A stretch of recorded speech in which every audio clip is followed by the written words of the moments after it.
Essula esooka Ssekamuli Kansaze. Mu kubuulira kwe, Reverend Yeremiya Ziddaawalime yayogerera eddakiika nnyingi nga tasalako. Yali akyeyongera okwogera mu ngeri eyo amalusu ne gamutuga n'akolola olunajjayo akatambaala ke ak'ekikuusikuusi n'asangula ku mimwa gye egy'akababi. Ng'amaze okumira amalusu, omusumba yasiriikiriramu okumala akaseera n'alyoka akangalalako mpozzi abantu beeyongera okumulaba. Awo n'alyoka yeeyongera mu maaso n'okubuulira. Abooluganda mu Kristo, Sitaani yalwanye olutalo n'omuvubuka ono era kubanga omuvubuka ono teyaddukidde eri Yesu, Sitaani yamuwangudde. Ffenna tumanyi bulungi kitaawe wa Pawulo ono, Bazibumbira, omusajja eyafanga mu Kristaayo mulungi. Yatuukiriza obuvunaanyizibwa bwe ng'omuzadde. Omwana ono afudde yazaalibwa mu mateeka ga kkanisa. Yabatizibwa era yasibwako emikono. Bazibumbira yeeresa buli kalungi konna n'aweerera omwana ono Pawulo. Omwana ono Katonda yamuwa omukisa n'asoma bulungi emisomo gye gyonna. Wuuyo mitala w'amayanja. Ng'amaze okusoma, Pawulo ono yafuna omulimu ogw'obuvunaanyizibwa, anti nga yayingiza banne bonna mu mirimu, era Bazibumbira okugenda okwebaka emagombe. Omusumba yali akyayongera okuliisa endiga ze, ebbali awo ne wafubutukayo akasajja akaali keetembye obukete, ate nga kakongozze n'omumbejja Namaalwa. Ne kamwamira, kyokka ng'olulimi kalinnyamu lulinnye nti, "Bulaaza nze mbuuza, wazze kuziika nandi kikuziikuula abaafedda? Ddamu Bulaaza, ndaba kuno okufa kw'ono omulenzi kubadde Ssekamuli Kansaze. Si kyekyo baaba?" Nze ŋŋamba. Akasajja kaali kakyatavujjana, ate neefubutukayo eŋŋwaŋŋuli y'omusajja n'akasindika eri n'akatujja ennume y'ekigobe ttu. Wabula olw'okuba kaali kakooyedda, olwagwa eri kaafuluuta bufuluusi. Bwe yalaba ng'abadde amusibyeko akanyago awummudde, Reverand yasiimuula ku bugaalubindi bwe n'alyoka ayongera okuliisa endiga ze. Wabula kyokka eky'ennaku, bannange laba Sitaani bw'alwanaganye n'omwana ono. Omwana omuyigirize, omwana alina omulimu amatendo. Bannange kambategeezeeko nze kennyini nayimuka ne ŋŋenda mu maka g'omugenzi Pawulo ng'akyali mulamu ne mubulira ku bigambo by'obulokozi. Namutegeeza nti ebintu by'omu nsi muno byonna bitaliimu: obuyigirize, obulungi bw'omubiri, obugagga, ebitiibwa, byonna omubuulizi yabiraba nga butaliimu, okuggyako nga tukulembezza Yesu. Mukwano gwange oyo agalamidde wali nakanda kumugamba ebyo nali ng'afuuyirira endiga omulere, era bw'akyafudde ng'omuddu wa Sitaani era ffenna kati tutya okumutuukirira. Singa weebuuza nti Pawulo oyo omulungi bw'atyo lwaki yeetuze, eky'okuddamu kiri kimu: maanyi ga Sitaani.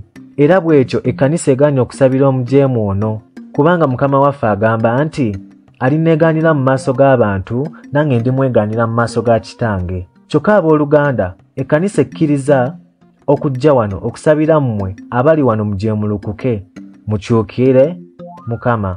Era bannange nze neebaza Mukama, nange nali mwonoonyi, nali mwenzi, nali mubbi, nali nnyambala ensiriba muzimpe eby'obugagga, nali wa busungu, nali mulyaz'amaanyi, nali na amayembe. Mbu ng'agamu ga luzaalo, amalala nga ga bugagga. Kyokka ku lunaku lw'olwo era nkyalujjukira bulungi, lwali lwa Ssabbiiti, ennaku z'omwezi 24, omwezi gwa Okitoba, omwaka gwa 31. Yesu n'ajja gye ndi n'andabikira, n'andaga omuliro ogwali gunnindiridde ku lunaku lw'oluvannyuma. Ate n'andaga ekibuga Sayuuni, ne mpulira eddoboozi nga limbuuza nti, "Yeremiya, omaliridde okugenda mu muliro guli? Toyagala kibuga kino?" Ekibuuzo ekyo kyankuba wala. Mu butuufu nga nze ani Yeremiya waabwe eyali tayagala kibuga kya Katonda? Nakkiriza ne neenenya ne njatula nti ndokose. Bannange abali wano, ffe baani abatayagala kibuga kya Katonda? Ffenna tuteekwa buteekwa okukyagala. Mu kumaliriza, Reverand Yeremiya yabuulira Abakristaayo beegayirire Mukama basseemu omwoyo gwagala ekibuga kino.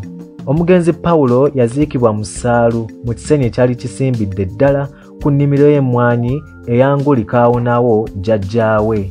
Pawulo yaziikibwa abantu mpaawe baaga. Omulambo gwe Sensalire, mutabani wa mwannyina, ye yagusala ku wuzi. Teyasabirwa era omulambo gwe baagukubamu n'emiggo.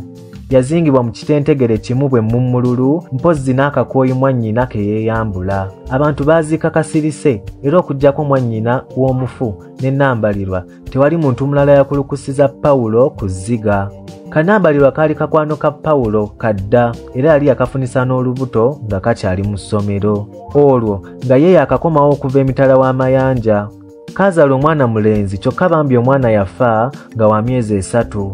Kyokka kitaawe waako Pereezi yagaanira ddala okuddayo okukaweerera. Omanyi yali musajja wa mbazuulu. Kaali kawala ka katakketakke ka kitema nga kalina ekyenyi kya lubiri n'enviiri z'amasadde. Enviiri zaako zaali zitankuuse era nga zijjudde ebisubisubi. Kaali kambadde bulawuzi ya bbululu omusiiwuufu era nga njulifu mu nkwawa, nga wansi kakubiddeko ekiwalume.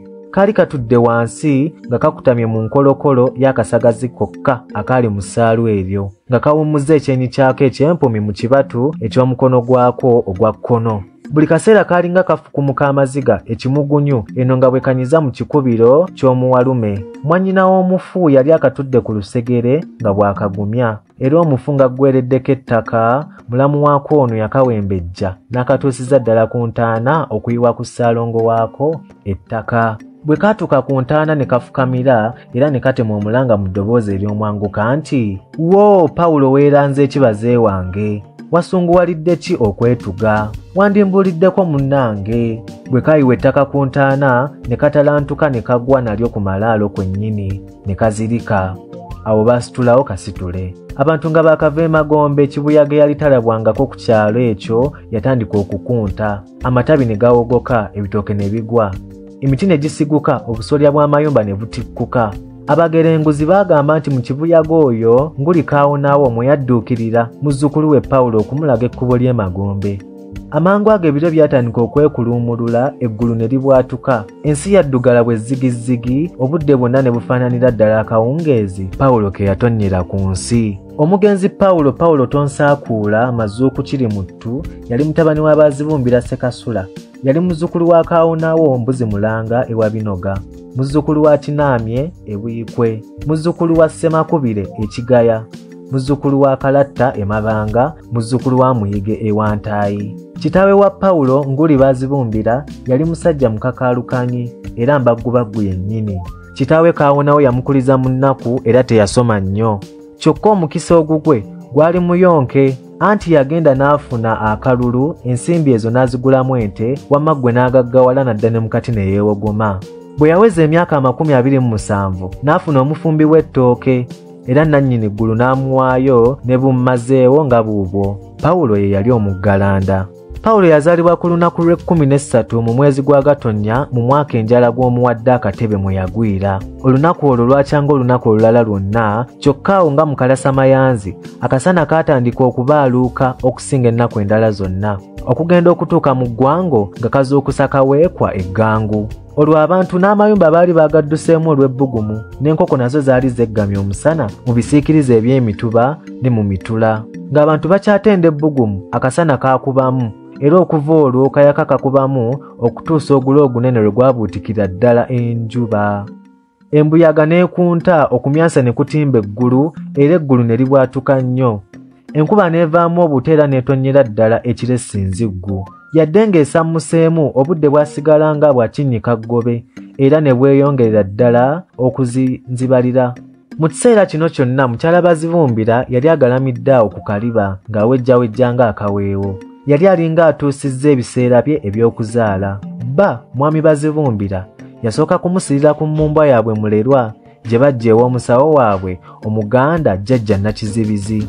Emmumbwa eno yali ya mugaso nnyo, ng'evumula enjoka ez'eddumi n'ez'akawammansi, n'ensaanuusi era n'enjoka ensajja.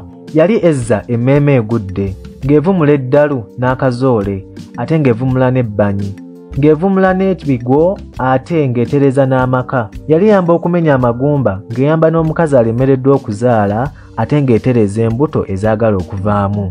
Mu butuufu emmumbwa eno yali evumulira ddala endwadde ennungi 25 nnamba. Bwe yamala okumuwa ku mmumbwa nga Bazibumbira yeebagajja mukazi we ekiwummulo mu ddwaliro. Eyo nno omukyala yamalayo akaseera kenkanawa, tekaabugumya na mbooge ng'akubawo ddenzi. Bazibumbira ayagala nnyo omwana we ayitibwa Pawulo, kyokka ensonga siikulimbe nti nagimanya. Ate ye ssenga wa Bazibumbira bwe yajja enkeera okulaba omwana yamutuuma Mazuuku. Erinnya lino lyali lya jjajja wa Bazibumbira era kyeyava alituuma Pawulo bwe kubanga omwana ono yali afaananye nnyo muganda we oyo. Mu butuufu yali muzzukulu we Nakasatwe. Abakulu abaali baalaba ku jjajja ono Mazuuku baamutendanga obulungi, mbunga musajja muwanvu wa kiwago, nti yalinanga ennyindo ya kiraalo, amaaso ge nga manene era nga galigita buligisi mu kiwanga, ebisige bye nga bya nnanda ng'amannyo ga kasenge ate nga galimu akazigo. Yali musajja wa Nankoba bbirye ng'alina eddoboozi lya ggono era nga lya kyami. Ate bwe yakula yakutuka n'ekiwalaata eky'ekigagga era ddala yali mugagga bifeekeera. Ate nga muyizzi kkungwa ow'entoozo era nantasubwa. Yali mutabaazi omuzira kayingo nga tayimba yeerekera atyo omuzinyi nakinku. Pawulo yakula nga nnyanjulira. Yabatizibwa wa myezi 6 era Reverand Yeremiya Ziddawalime ye yamubatiza n'amuteekako omusaalaba mu kyenyi nga bw'amukuutira obutakwatibwanga nsonyi okwatula nti akkiriza Kristo era n'okulwananga amasajja n'ebibi bya Sitaani. Abo we yamwagaliriza okubeera omuddu wa Kristo ennaku zonna ez'obulamu bwe. Olunaku lwa Sabbiiti olwaddirira Sabbiiti Pawulo kwe yabatirizibwa nalwo lwali lukulu nnyo mu bulamu bwa Pawulo kubanga kitaawe ne nnyina baamutwala eyo mu kikubampanga okumwalula. Era eyo gye yayongererwako n'erinnya lya Tonsaakuula.